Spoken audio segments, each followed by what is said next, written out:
The Gran Turismo 7 update 1.70 is finally here, and on paper, it is exactly what modern endurance racing fans have been begging for.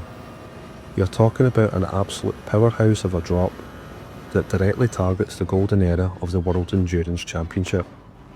The grid is expanding with the legendary Ferrari 499P, the precision-engineered Porsche 963, the aggressive BMW M Hybrid V8, and the radical Peugeot 9X8.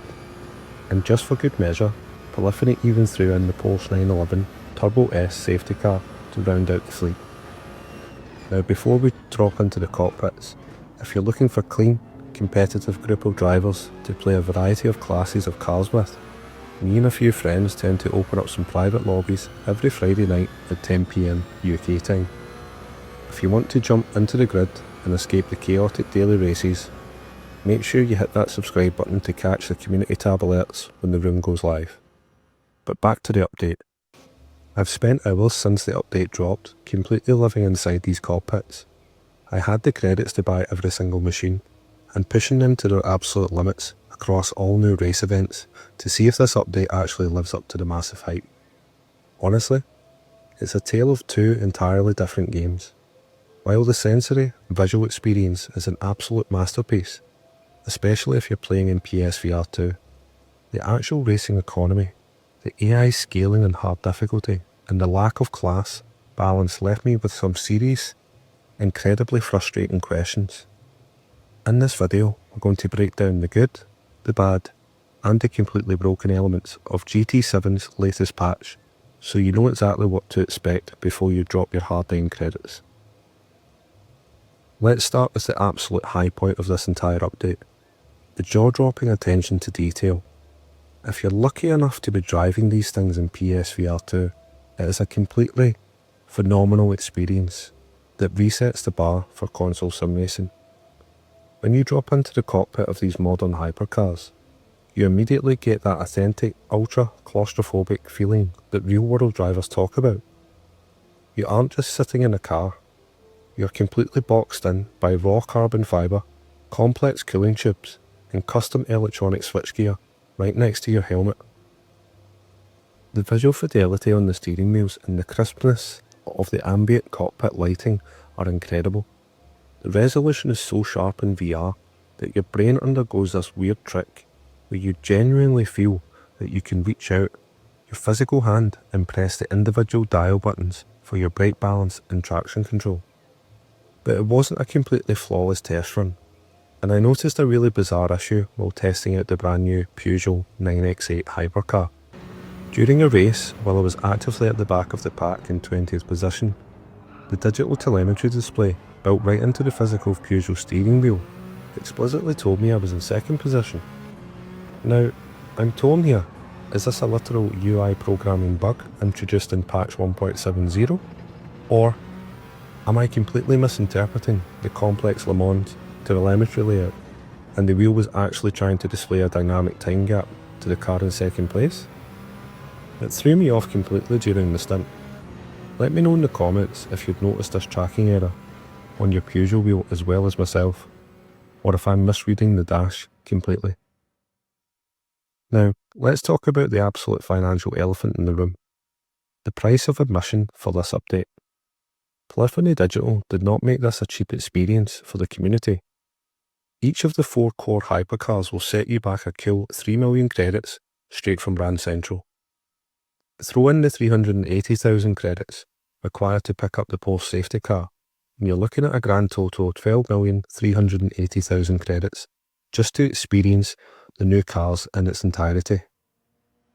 Look, we all know the GT7 credit economy can be a brutal topic of discussion. For hardcore players who have been banking cash with nothing to spend it on, this is a drop in the ocean.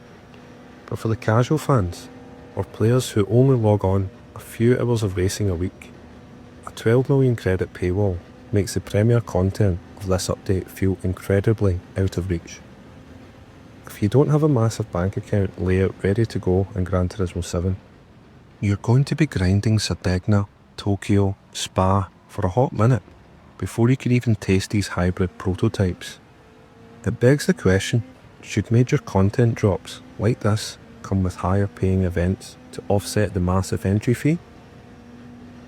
Which brings us directly to the actual gameplay events, and specifically the highly anticipated new Grid 1 prototype series at the 24 Hours of Le Mans.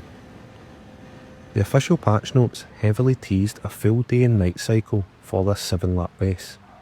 I was eager to see it.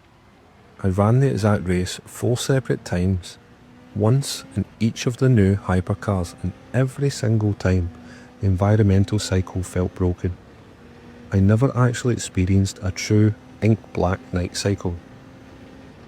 Instead, like clockwork, by lap 3 or 4, the sky simply filled with heavy dark grey cloud cover, immediately followed by rain. It felt less like a genuine atmospheric transition through a 24-hour cycle, and more like a forced scripted weather shift. But the real heartbreak of this update is the balance of performance, or rather, the total complete lack of it. The Grid 1 prototype series features a massive 20-car lineup on the grid, but the AI is filling those competitive slots with absolute fictional monsters like the Tomahawk VGT Grid 1 and the McLaren VGT. Out of the box, these beautiful new real-world hypercars sit comfortably around the 850 performance point mark. The race limit, however, is set all the way up at 950 performance points. Those Vision GT cars have almost double the brake horsepower and downforce generation of the real-world machinery we just bought. Because there is no balance of performance enforced in this event, playing in hard difficulty is an absolute exercise in frustration. On the massive Le Mans Mulsanne straights, the AI utilises an absurd slipstream advantage to pull away so fast it feels like your hypercar is standing completely still. Even if you attempt an aggressive strategic masterclass like opting for hard compound tyres to push through the initial wet track all the way up to lap 5, pit stop after the heavy rain, it is virtually impossible to secure a fair competitive podium finish without heavily tuning these cars first. In real world sports car racing, strict technical regulations and balance of performance are enforced to ensure the different engineering philosophies can race wheel to wheel fairly.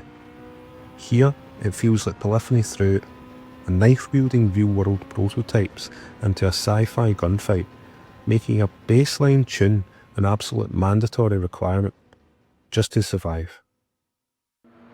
Another slight letdown for me was the implementation of the post-9/11 safety car. When I first saw it sitting in the patch list, I had this sudden exciting spark of hope.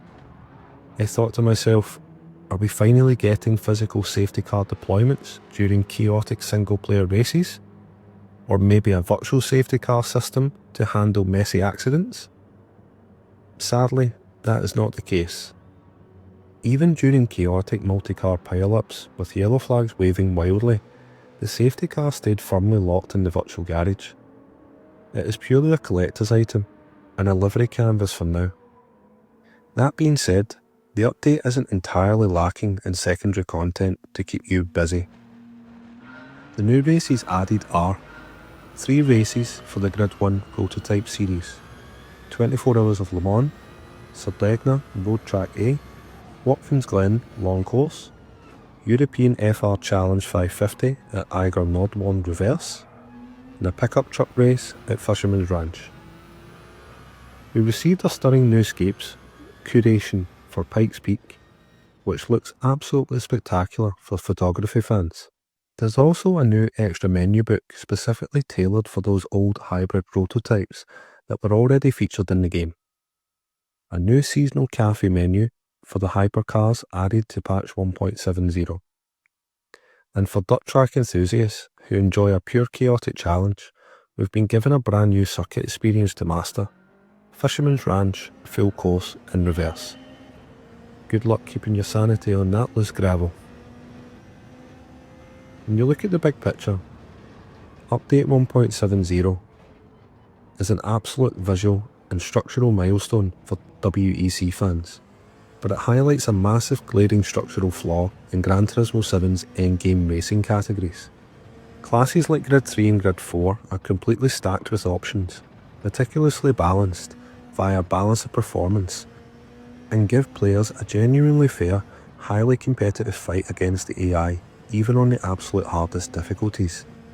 Grid 1 and Grid 2, however, feel entirely forgotten and mathematically broken because of the way high-performance Vision GT cars wildly infiltrate the performance boundaries of those classes.